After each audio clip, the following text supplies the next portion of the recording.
तो स्वागत है आपका हिंदी की पहली क्लास में। आज की वीडियो में आपको वर्णमाला चैप्टर पढ़ाने वाला हूं और वर्णमाला चैप्टर आपको इस तरीके से पढ़ाऊंगा कि आप सभी को ना कोई बोरियत फील होगी। और बच्चे इस चैप्टर को बहुत ज़्यादा हार्ड चैप्टर मानते हैं, पर आज मैं आपके सारे डाउट इस वीडियो में क्लियर कर दूंगा। तो इस वीडियो को थोड़ी देर प्लीज़ आप निकाल के एक बार ट्राई कर लीजिए। अगर आपको अच्छा ना लगे तो फिर कभी मत देखना। एक बार आप इस वीडियो को ट्राई कीजिए, पढ़कर देखिए कैसा लगता है। ठीक है, आज हिंदी की पहली क्लास है, ये सभी एग्ज़ाम के लिए सफिशिएंट है, चाहे आप दिल्ली जेल वार्डर के लिए पढ़ रहे हो। ठीक है, Delhi jail warder, UP police exam या किसी भी एग्ज़ाम जिसमें हिंदी आती हो, सभी के लिए सफिशिएंट क्लास होने वाली है। तो आज इसका पार्ट 1 है। तो आज की क्लास को हम स्टार्ट करते हैं। सबसे पहले वीडियो को लाइक कर देना और चैनल को सब्सक्राइब कर देना, ताकि आगे आने वाली क्लासेस की सारी अपडेट मिलते रहे। और किसी सब्जेक्ट पर आपको वीडियो चाहिए या किसी पर्टिकुलर चैप्टर पर चाहिए तो वो भी मैं बना दूंगा, आप कमेंट बॉक्स में लिख देना। तो शुरू करते हैं चैप्टर को। हमारा पहला चैप्टर है वर्णमाला। ठीक है, वर्णमाला चैप्टर का नाम है। वर्णमाला का अर्थ क्या होता है, यानी कि वर्णों की माला, यानी कि जिसमें कई सारे वर्ण हो। जैसे एक फूल माला होती है, उसमें क्या होता है, माला कैसे बनती है, जब उसमें कई सारे फूल लगे होते हैं तभी तो एक माला बनती है। तो उसी प्रकार वर्णमाला किससे बनती है, कई सारे वर्णों से मिलकर बनती है। इसकी एक छोटी सी डेफिनेशन हम जान लेते हैं। क्या है इसकी छोटी सी डेफिनेशन, वर्णों के व्यवस्थित समूह को वर्णमाला कहते हैं। मतलब क्या हुआ, जो हमारी हिंदी में आ ई का खा गा आ से गया ये श्राद्धक होते हैं, इन्हें क्या कहते हैं, वर्णमाला कहते हैं। इनका जो क्रम होता है आ से लेके, जैसे इंग्लिश में ABCD होता है, एक क्रम से लगी रहती हैं। ऐसा तो है नहीं ए के बाद जेड लगा दिया, जेड के बाद सी लगा दिया, कुछ भी उल्टा पुल्ट। तो इनका जो एक व्यवस्थित क्रम होता है उसे ही क्या कहते हैं, वर्णमाला कहते हैं। क्लियर बात। अब आगे बढ़ते हैं। कुछ बच्चे क्या कंफ्यूज रहते हैं कि वर्ण क्या है और ध्वनि क्या है। वर्ण और ध्वनि में अंतर करने में बहुत ज़्यादा बच्चों को डाउट रहता है, तो मैं आपको बताने वाला हूँ वर्ण और ध्वनि में क्या अंतर होते हैं। ठीक है, तो वर्ण और ध्वनि में हम अंतर जानते हैं। वर्ण क्या होता है, भाषा की सबसे छोटी लिखित इकाई। वर्ण क्या है, भाषा की सबसे छोटी लिखित इकाई है। ठीक है, यानी कि जो भी हम लिखते हैं, जैसे मैंने आ लिखा तो ये क्या है, एक वर्ण क्या हो गया, जो कि लिखित इकाई हो गई। ठीक है, अब बात करते हैं ध्वनि क्या होती है। भाषा की सबसे छोटी मौखिक इकाई, मौखिक का मतलब होता है जो हम बोलते हैं, यानी कि जो हमारे मुंह से निकलती है। तो ध्वनि क्या होती है, जैसे मैं अभी आपको कुछ भी बोल रहा हूँ, मैंने बोला आ, तो ये क्या हुआ, आपकी ध्वनि हुई। और इसे मैंने अगर लिख दिया तो ये क्या हुआ, आपका वर्ण हो गया। क्लियर बात, सिंपल सी। ठीक है, अगर मैंने लिख के दिखा दिया वर्ण, जैसे आ मैंने लिख के दिखाया, तो ये क्या हो जाएगी, भाषा की सबसे छोटी लिखित इकाई। और मैंने अगर बोला आ, तो ये क्या हो जाएगी, भाषा की सबसे छोटी मौखिक इकाई। सिंपल। ठीक है, अब आगे बढ़ते हैं कि हमारी जो हिंदी है इसमें हमारे कितने वर्ण होते हैं। टोटल इसमें 52 वर्ण होते हैं, यानी कि 52 वर्ण इसमें होते हैं। जैसे इंग्लिश में हमारे 26 अल्फ़ाबेट होते हैं, ऐसे ही हिंदी में हमारे 52 वर्ण होते हैं। अब उन्हें किस किस प्रकार से बांटा गया है ये भी हम जान लेते हैं, क्योंकि ये ज़्यादा ज़रूरी चीज़ है। ठीक है, वर्णों को सबसे पहले बांटा गया स्वर में। स्वर कितने होते हैं हमारे, 11 स्वर होते हैं। क्लियर। ठीक है, फिर हमारे वर्णों को बांटा गया दूसरे टाइप में, जो कि हैं व्यंजन, जो कि हमारे होते हैं 33। फिर हमारे वर्णों को बांटा गया अयोगवा में, जो कि होते हैं 2।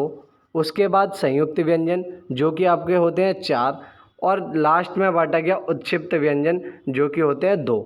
ये क्या क्या चीज़ें हैं मैं आपको बताऊंगा। स्वर व्यंजन तो हर किसी ने सुने होंगे, पर ये अयोगवा, संयुक्त व्यंजन और ये उत्क्षिप्त व्यंजन क्या है, धीरे धीरे वीडियो में सब क्लियर हो जाएगा। टेंशन ना लें, बस आप लिखते चलें साथ साथ, क्योंकि बाकी PDF भी मैं आपको बताऊंगा कि PDF आपको कैसे मिलेगी। ठीक है, फ्री PDF है, किसी भी चीज़ का कोई भी चार्ज नहीं लगने वाला है। ठीक है, तो आगे कोई भी डाउट ना रखे कि कोई भी चीज़ पैसे की होगी, सब चीज़ आपको फ्री मिलेगी, आगे बताऊँगा। ठीक है, सारी चीज़ें क्लियर हो जाएंगी। अब आगे बढ़ते हैं, स्वर के बारे में सबसे पहले जानते हैं। आज इन सभी को हम क्या कर लेंगे, क्लियर कर लेंगे कि ये कितने कितने होते हैं और ये क्या होते हैं। इन सब के बारे में बेसिक नॉलेज ले लेंगे। कल हम इन्हें डिटेल में फिर पढ़ेंगे कि इनके पार्ट्स कितने होते हैं। जैसे स्वर के भी अलग अलग पार्ट होते हैं, व्यंजन के भी अलग अलग टाइप से बांटा गया है, तो इनको हम कल पढ़ेंगे। आज की क्लास में इन सब के बारे में जान लेते हैं।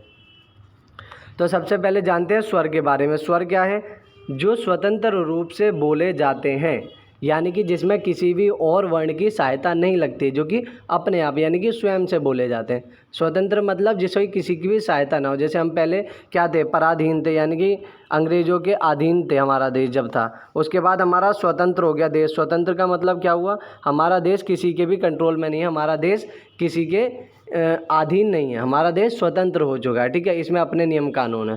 ठीक है। तो इसी का मतलब क्या है, स्वर का मतलब क्या है, जो कि स्वतंत्र रूप से बोले जाते हैं। अभी आगे बताऊंगा क्या है। और एक और इम्पोर्टेंट पॉइंट, जो कि अच्छे खासे एग्जाम होते हैं उनमें एक ये क्वेश्चन भी पूछा जाता है कभी कभार कि संस्कृत में स्वरों को क्या कहते हैं। तो संस्कृत में स्वरों को क्या कहते हैं, अच कहते हैं। ठीक है, अच। देख सकते हैं आप कि मैं किस लेवल का कंटेंट लाया हूँ। आप किसी भी एग्जाम में जाएंगे, यहाँ से बाहर कुछ नहीं जाने वाला है। मैंने बेसिक से बेसिक और हाई से हाई सारी चीज़ें मिक्स करके रखी हैं और इस हिसाब से समझाइए कि आप कभी भूलो भी ना। ठीक है, केवल इंपॉर्टेंट पॉइंट्स में लेकर आया हूँ इस पीडीएफ में। तो संस्कृत में इसे क्या कहते हैं, अच भी कहते हैं। Okay, clear doubt. आगे बढ़ते हैं कि कुल स्वर कितने होते हैं। मैंने अभी आपको शुरू में बताया था कि टोटल स्वर की संख्या कितनी है, 11 स्वर होते हैं। अब देखते हैं कौन कौन से होते हैं। ठीक है, आ ई उ री ए आए ओ आओ। ठीक है, ये हमारे क्या होते हैं, 11 स्वर होते हैं। इसे ओ मत बोलना, इसे क्या कहते हैं, आओ। इसे क्या कहते हैं, आए, ए आए ओ आओ। ठीक है, ये हमारे होते हैं टोटल 11 स्वर। इनके अलावा और कोई स्वर नहीं होता है इसमें। पर एक और चीज़ है, जब हमसे पूछा जाए क्वेश्चन, ध्यान से सुनना, जब अगर हमसे क्वेश्चन में पूछा जाए कि लिखने के आधार पर स्वर कितने होते हैं, लिखने के आधार पर पूछा जाएगा तो स्वर कितने होते हैं, 11 होते हैं। पर अगर बोले कि उच्चारण यानी कि बोलने के आधार पर स्वर कितने होते हैं, तो 10 होते हैं। ऐसा कैसे हुआ, ऐसा मैं आपको बता दूं क्या हुआ। इसमें क्या होता है, जो हमारा री से ऋषि होता है, इसमें क्या होता है, रा जैसा साउंड करता है। जैसे अगर बोल के देखो, री री री, जब हम बोलते हैं तो इसमें क्या होता है, रा जैसा साउंड आता है, जो कि एक व्यंजन होता है। तो इसे क्या कहते हैं कि पूरा स्वर नहीं माना जाता है। तो जब बोलते हैं इसे, तो इसे 10 माने जाते हैं स्वर। क्लियर बात। मैं आपको एक बार फिर से बता देता हूँ, हमारे जो स्वरों की संख्या है वो टोटल है 11 स्वर, जो कि मैंने बताया ये सारे हैं, आ ई उ री ए आए ओ आओ। ये हमारे 11 स्वर होते हैं। अगर क्वेश्चन में हमसे नॉर्मल पूछा जाए कि स्वरों की संख्या बताओ, तो हमें 11 लिखना है।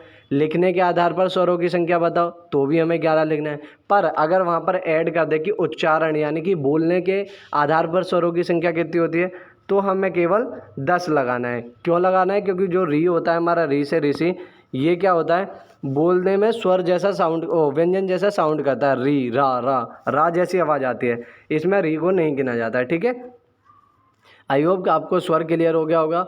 नहीं भी हुआ होगा तो वीडियो को दोबारा से देखना। ठीक है, रिपीट कर लेना। इंपॉर्टेंट वीडियो है, बेसिक नॉलेज है, इसमें कोई भी डाउट हो तो कमेंट बॉक्स में लिखना। आगे हम चर्चा करते हैं आगे व्यंजन पर। अब बात करते हैं व्यंजनों की। व्यंजन क्या है, जो स्वरों की सहायता से बोले जाते हैं। ठीक है, स्वरों की सहायता से बोले जाने वाले वर्णों को क्या कहते हैं, व्यंजन कहते हैं। सिंपल सी भाषा है।